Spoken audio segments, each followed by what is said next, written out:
नमस्कार प्रिय दर्शकों, मैं यशराज तिवारी आप सभी का बहुत बहुत स्वागत करता हूं प्रोफेशनल एस्ट्रोलॉजी पर। जैसा कि आप सभी जानते हैं, आज रविवार का दिन है और आज मैं आप सभी के सम्मुख उपस्थित हुआ हूं आप लोगों की जन्म कुंडली का निःशुल्क अध्ययन करने के लिए। निःशुल्क जन्म कुंडली अध्ययन की जो सीरीज चल रही थी, उस सीरीज में आज तक 89 कार्यक्रम बन चुके हैं और आज का ये जो कार्यक्रम है सीरीज का, ये 90 नंबर का 90वें नंबर का कार्यक्रम हम बना रहे हैं। साथ ही साथ अगर हम देखें तो इस सीरीज में आज तक 561 लोगों की जन्म कुंडली का अध्ययन हो चुका है और आज के इस कार्यक्रम की जो पहली जन्म कुंडली होने वाली है वो 562वें नंबर की जन्म कुंडली होने वाली है। अगर आप भी चाहते हैं कि आपकी जन्म कुंडली का अध्ययन मेरे द्वारा इस निःशुल्क जन्म कुंडली अध्ययन की सीरीज में निःशुल्क रूप से किया जाए, तो आप अपने जन्म का विवरण, जैसे कि आप अपना नाम, अपने जन्म की तिथि, अपने जन्म का समय और अपने जन्म का स्थान, ये चारों ही चीजें किसी भी एक स्पेसिफिक प्रश्न के साथ में इसी वीडियो के कमेंट सेक्शन में दे दीजिए। हमारी कोशिश यही रहेगी कि जल्दी से जल्दी आपकी जन्म कुंडली का अध्ययन मेरे द्वारा इस निःशुल्क कार्यक्रम में किया जाए।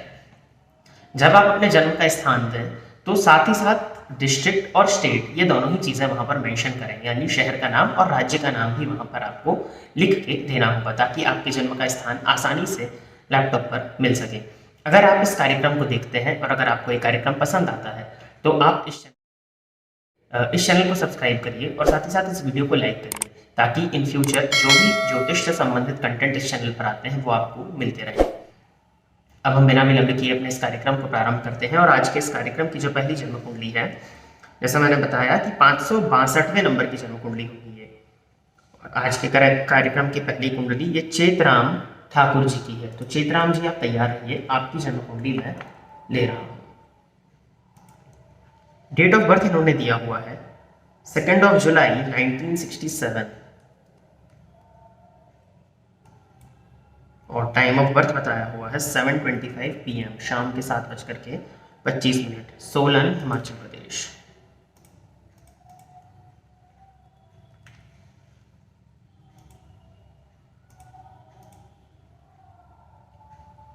चेतराम जी, धनु लग्न है आपका और राशि आपकी मेष बनती है। लग्नपति जाकर के अष्टम भाव में बैठे हैं, वैसे तो उच्च राशि में है लेकिन लग्नपति का जाकर के अष्टम भाव में बैठना, और राशि आपकी मेष है तो अग्नि तत्वीय लग्न और अग्नि तत्वीय राशि, राशि मंगल बनते हैं जाकर के दशम भाव में दिग्बली होकर के वर्गोत्तमी है और स्व नक्षत्र में है। बढ़िया है ये।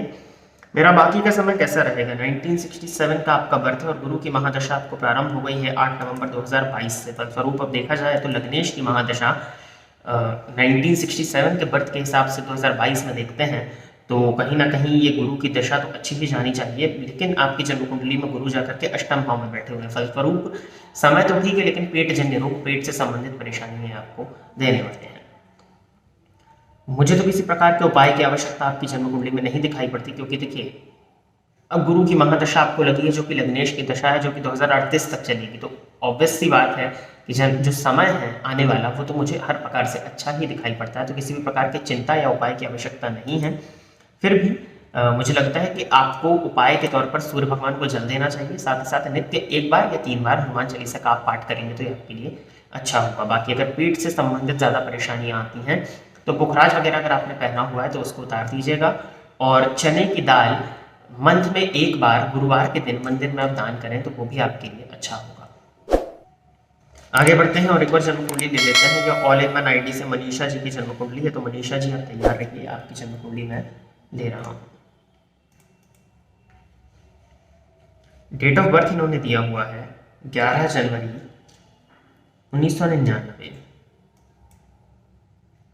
जन्म का समय दिया हुआ है 13:36, दोपहर के 1:36, अमरावती, महाराष्ट्र।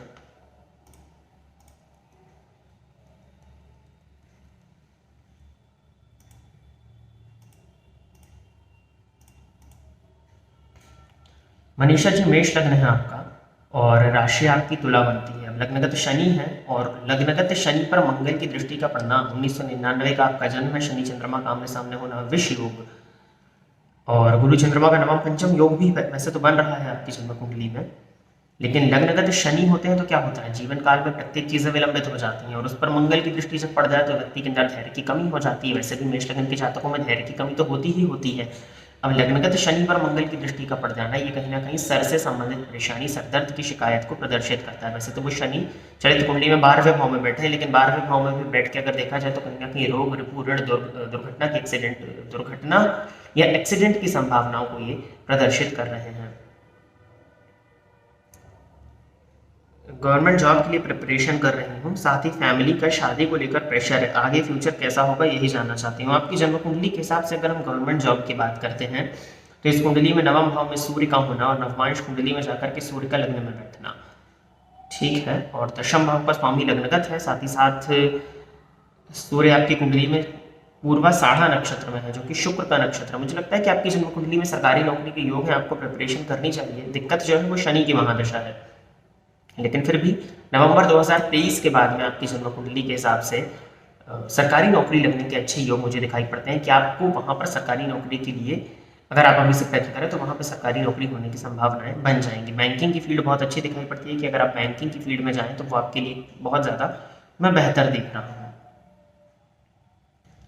कुछ प्रॉब्लम्स तो देखिए होंगी, जैसे कि कंसंट्रेशन ना हो पाना, पढ़ाई में मन ना लगना, क्योंकि राहु चतुर्थ में है तो वो भी कहीं ना कहीं लग्न को प्रभावित करेंगे, चंद्रमा को प्रभावित करेंगे, और एग्जामिनेशन हॉल में जाके परफॉर्म करने में कमी आ जाए तो ये कुछ दिक्कतें तो आपके साथ में होंगी। वैसे सूर्य के पास षड्वर में बल है तो आप बिल्कुल अपनी तैयारी को जारी रखिए। 1 से 1.5 साल अगर आप अच्छे से प्रिपरेशन कर लेते हो तो उसके बाद जो योग प्रारंभ होंगे वो सरकारी नौकरी दिलाने के लिए कैपेबल दिखाई पड़ते हैं। और रही बात विवाह की, तो शादी का प्रेशर है, मुझे लगता है कि अभी शादी के लिए थोड़ा सा रुक जाएं तो वो ज़्यादा अच्छा होगा। 2024 में या 2025 में मिलेगी, 2025 में जाकर के अगर आप शादी करते हैं तो वो आपके लिए ज़्यादा बेहतर है। अभी विवाह, क्योंकि शनि की महादशा में शनि का अंतर चल रहा है, अब मेष लग्न की कुंडली में शनि की महादशा कोई बहुत अच्छी नहीं होती। शनि की दृष्टि जा रही है सप्तम भाव पर, ठीक है, लेकिन शनि आपका जन्मांक नवमांश दोनों में नीच का है। मुझे लगता है कि थोड़ा सा समय आप आगे बढ़ने दीजिए, 2025 के बाद ही अगर आप विवाह करेंगे तो वही आपके लिए ज़्यादा बेहतर होगा। सूर्य भगवान की आराधना कंटिन्यूस करते रहिए, आदित्य हृदय स्तोत्र का पाठ नित्य करते रहिए, और यही 2 उपायों को करिए। प्रिया बंसल जी की जन्म कुंडली है। प्रिया जी आप तैयार रहें, आपकी जन्म कुंडली मैं ले रहा हूं। 20 सितंबर 1995 और शाम के 7:05 का इनका जन्म है। बुलंदशहर, उत्तर प्रदेश।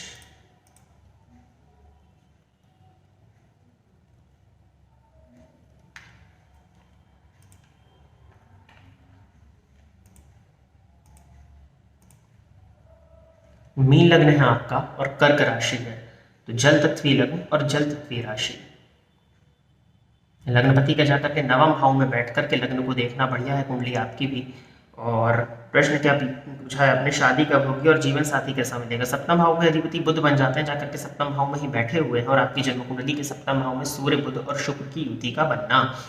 साथ ही साथ अष्टम भाव में मंगल है जो कि राहु के साथ है। जब भी अष्टम भाव में मंगल हो और स्पेशली स्त्री की कुंडली में हो तो ये मांगलिक बनाता है, और मेनली इस मंगल से कहीं ना कहीं परेशानी होती है। तो सबसे पहले जो आपने पूछा है कि शादी कब होगी, तो वो तो मैं आपको बता देता हूँ, लेकिन उसके भी पहले जो आपकी जन्म कुंडली में ध्यान देने वाली बात है कि जब भी आपका विवाह हो बाकायदा कुंडली मिला करके हो, साथ ही साथ सामने वाला पर्सन भी मांगलिक होना चाहिए, और तीसरी चीज उस व्यक्ति की जन्म कुंडली में रोग भाव और अष्टम भाव की स्थिति को भली भांति समझ लेने की आवश्यकता होगी। तो जब भी विवाह करें कुंडली मिलाकर के ही करें, जल्दबाजी में विवाह ना करें तो वो ज्यादा अच्छा होगा। सप्तमपति बुध बनते हैं और सूर्य भी वहीं पर है, तो लाइफ पार्टनर का स्वभाव जो होगा थोड़ा सा अग्रेसिव तो होगा, लेकिन उसके साथ ही साथ एक मैनेजमेंट के गुणों से युक्त जॉली और टॉकेटिव स्वभाव मुझे समझ में आता है, कुछ हद तक इमोशनल भी दिखाई पड़ता है। लेकिन जब भी विवाह करें, दोबारा अपनी बात को रिपीट कर रहा हूँ कि कुंडली मिला करके ही विवाह आपका होना चाहिए। केतु की महादशा में बुध का अंतर आपको प्रारंभ हो गया है 16 जुलाई 2022 के बाद में, और 13 जुलाई से शुक्र आ जाएंगे, तो आपके विवाह का योग एक तरह से चल ही रहा है। अभी भी अप्रैल 2023 तक आपके विवाह का योग है जो कि बहुत प्रबलतम है। तो मुझे लगता है कि विवाह के योग चल ही रहे हैं, बस प्रयास करने की ज़रूरत है। नॉर्थ या नॉर्थ ईस्ट डायरेक्शन, बुलंदशहर से नॉर्थ या नॉर्थ ईस्ट डायरेक्शन से आपकी जन्म कुंडली के हिसाब से शादी का रिश्ता आने की संभावनाएं बनती हैं। कुछ स्थिति में ये भी देख रहा हूँ कि प्रेम विवाह, तो अगर कोई रिलेशनशिप वगैरह है और उनसे अगर शादी करनी है तो बाकायदा कुंडली मिला करके शादी होनी चाहिए। ये इस तरह की जन्म कुंडली मुझे आपकी प्रदर्शित हो रही है कि अगर थोड़ी सी भी ऊंच नीच कुंडली मिलान में होती है तो दाम्पत्य में क्या क्या परेशानियां हो सकती है वो मैं इस कार्यक्रम में भी नहीं बोल सकता। तो बाकायदा कुंडली जब मिल जाए उसके बाद ही विवाह करें, और अगर थोड़ा बहुत कुछ प्रॉब्लम है तो उसके उपाय करके ही विवाह किया जाए, वही ज़्यादा उचित होगा। आगे बढ़ते हैं, और जो अग्नि जन्म कुंडली है वो सुनील शर्मा जी की है। तो सुनील जी आप तैयार रहिए, आपकी जन्म कुंडली में ले रहा हूँ। 8 अप्रैल 2001 सुबह के 5:30 का जन्म है, हंसी हरियाणा।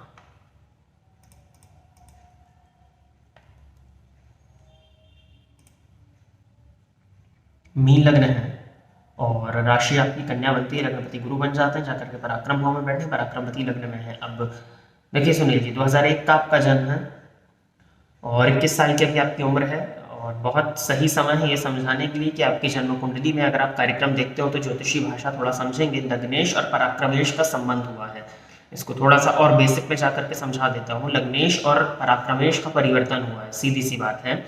लग्नेश हो आप, आपका व्यक्तित्व, और पराक्रम है, पराक्रमेश शो करते हैं आपके पराक्रम, आपकी मेहनत को। फलस्वरूप इन दोनों के बीच में जो परिवर्तन हुआ है ये इस बात को प्रदर्शित करता है कि आपको इस जीवन काल में जो भी चीजें प्राप्त होंगी वो आपके पराक्रम से ही आपको प्राप्त होने वाली हैं। और इस उम्र में आप अपनी जन्म कुंडली दिखाइए तो आगे का जितना भी जीवन है पराक्रम, पराक्रम और पराक्रम, इन तीनों ही चीजों पर, या ये एक ही चीज पर आपका पूरा जीवन इसके इर्द गिर्द घूमने वाला है। मीन लग्न की कुंडली में मन का भटकाव बहुत ज्यादा होता है, साथ ही साथ कुछ हद तक आलस्य भी होता है, तो उसको दूर करके जो भी आपको जीवन में चाहिए है वो पराक्रम के रूप में ही मिलने वाला है। ये कुंडली के प्रथम योग ने इसको शो कर दिया। रही बात भाग्य की, तो भाग्यपति भाग्य भाव में है, ठीक बात है। अगर गाड़ी वगैरह चलाते हैं तो कंधों में या पैरों में ऑपरेशन या उनसे संबंधित फ्रैक्चर होने की संभावनाएं बनती है, तो उसका ध्यान रखिएगा। प्रश्न आपने किया है गवर्नमेंट जॉब कब तक मिलेगी, देख लेते हैं आपकी जन्म कुंडली में। अब वही बात है कि पराक्रम से मिल जाएगी, मिलने में कोई दिक्कत नहीं है। अगर आपका प्रयत्न बहुत अच्छा है तो 17 जून से लेकर के 11 मई के बीच में बहुत अच्छा एक योग आ रहा है जो कि आपको सरकारी नौकरी देने में सक्षम है। सूर्य के पास षड्बल में बल है, मैं देख चुका हूँ, और कहीं ना कहीं जो सूर्य आपके लग्न में बैठे हैं लेकिन वो चलित कुंडली में मेष राशि का फलस्वरूप उच्च का फल दे रहे हैं, तो इस कुंडली में बहुत बढ़िया योग लगे हुए हैं। बस आपके पराक्रम पर निर्भर करता है। अगर आपका प्रयत्न है तो आने वाले 1 साल के 1 से 1.5 साल के अंदर अंदर ये आपकी जन्म कुंडली मुझे आपको सरकारी नौकरी में प्रदर्शित कर रही है। तो बस अपना प्रयास जारी रखिए। मीन लग्न की कुंडली में मंगल का षड्बल में सबसे ज्यादा बली होना, स्वग्रही होकर के, बहुत अच्छी बात है। बस प्रिपरेशन करते रहिए। शिव जी के मंदिर में रोज जाइए, शिवलिंग पर दुग्ध अर्पित करिए, उसके बाद साफ जल से अभिषेक करिए, और साथ ही साथ सूर्य भगवान को जल तो आप देते ही होंगे, तो वो देते रहिएगा।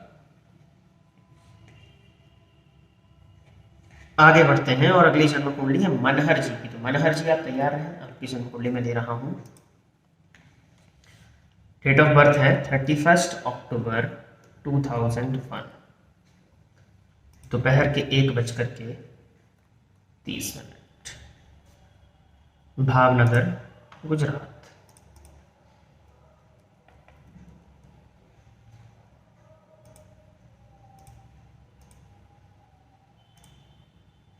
मकर लग्न की जन्म कुंडली है मनहर जी आपकी, और राशि आपकी मेष बनती है। लग्नपति का जाकर के पंचम भाव में बैठना, पंचमपति का नवम भाव में नवमेष के साथ बैठना बढ़िया है। कुंडली आपकी लग्न में ही मंगल आकर के बैठे हुए लाभेश बन करके रोचक नामक महापुरुष योग लगा रहे हैं, ठीक है। दशम में सूर्य है, नीच राशि में, लेकिन दशमस्थ है, तो ये भी आपकी जन्म कुंडली में कहीं ना बढ़िया ही होगा। मैंने रेलवे ग्रुप डी एग्जाम दिया था अगस्त मंथ में, अब 24 डेट या उनसे पहले रिजल्ट आने वाला है। क्या गवर्नमेंट जॉब मिलेगी? और रेलवे का सेकंड एग्जाम होगा पीईटी जनवरी मंथ में, क्या वो क्लियर होगा या मुझे गवर्नमेंट जॉब मिलेगी? रेलवे का सेकंड एग्जाम होगा पीईटी, यानी कि क्या फिजिकल एफिशिएंसी टेस्ट की बात कर रहे हैं क्या आप? वही होगा सेकंड एग्जाम पीईटी, तो फिजिकल एफिशिएंसी टेस्ट ही होता है रेलवेज में, और अगस्त मंथ में दिया था। 24 डेट, अब किस मंथ की 24 डेट से पहले रिजल्ट आने वाला है? अगस्त, सितंबर, अक्टूबर, पता नहीं आपने कमेंट कब दिया था। फिजिकल एफिशिएंसी टेस्ट क्लियर हो जाएगा या नहीं? देखिए लग्नगत मंगल है, तो मुझे लगता है कि फिजिकल एफिशिएंसी टेस्ट तो क्लियर हो ही जाना चाहिए, उसमें कहीं कोई दिक्कत नहीं दिखाई पड़ती, क्योंकि शुक्र आपका नीच राशि में जरूर बैठा हुआ है, लेकिन नीच भंग उसका हो रहा है, वो भी मंगल के ही नक्षत्र में है। शुक्र की महादशा चल रही है और दशम भाव में सूर्य है, नीच राशि में, लेकिन दशमस्थ है। मुझे लगता है कि रेलवे में नौकरी होने के प्रबल योग है। शनि के पास 20 अंश का बल है और रोहिणी नक्षत्र में बैठे हैं वो, लेकिन फिर भी 20 अंश का बल है उनके पास में। और नवमांश कुंडली में भी वो कर्क राशि में ही है और कर्क राशि का स्वामी चंद्रमा नवमांश में उच्च का। बिल्कुल इस जन्म कुंडली में रेलवेज में जॉब लगने के बहुत अच्छे योग हैं। अब देखिए क्या होता है, फिजिकल एफिशिएंसी टेस्ट में सिर्फ शारीरिक बल को नहीं देखा जाता, आइज को भी देखा जाता है, पैरों के स्ट्रक्चर को देखा जाता है। तो ऐसी बहुत सी चीज़ें होती हैं। अब मुझे ये स्थिति नहीं पता है कि आपको जो पैरामीटर्स जो होते हैं फिजिकल एफिशिएंसी टेस्ट के, वो तो आप जानते ही होंगे क्योंकि आपने एग्जाम दिया तो आपने फिजिकल एफिशिएंसी टेस्ट के पैरामीटर्स को भी देखा होगा।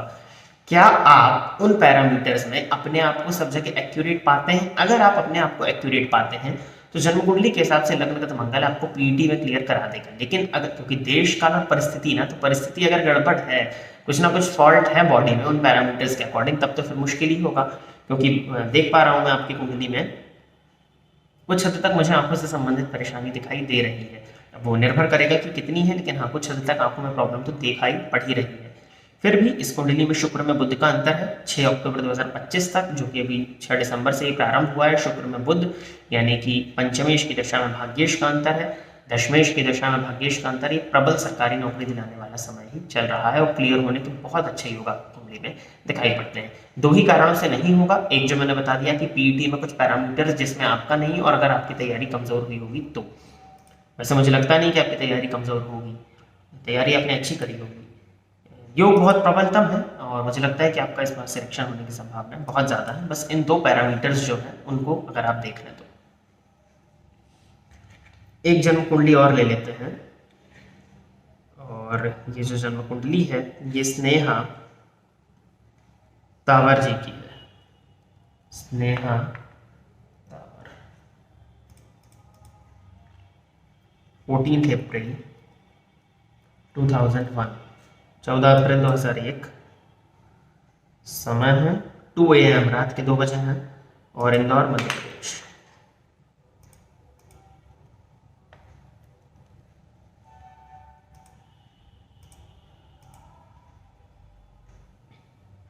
मकर लग्न है और धनु राशि है आपकी।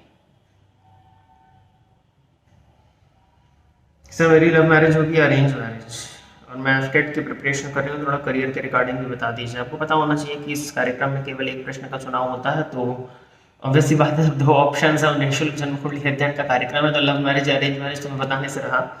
एफटेट के विषय में बता देता हूँ। जो दर्शक देख रहे हैं जिनको एफटेट का नहीं पता, ये जो कुंडली मिला रहे हैं, ये एयरफोर्स का एक कॉमन एडमिशन टेस्ट होता है, जिसको कि एयरफोर्स में अगर आप ज्वाइन करना चाहते हैं तो उसके लिए कॉमन एडमिशन टेस्ट है। मतलब अगर 100 लोग बनना चाह रहे हैं, 100 लोग जाना चाह रहे हैं, तो उसमें से उनका जितनी भी है 20-25 लोगों को सिलेक्ट करने के लिए एक एफटेट का एग्जाम होता है। इसको आप उदाहरण के तौर पर समझ सकते हैं।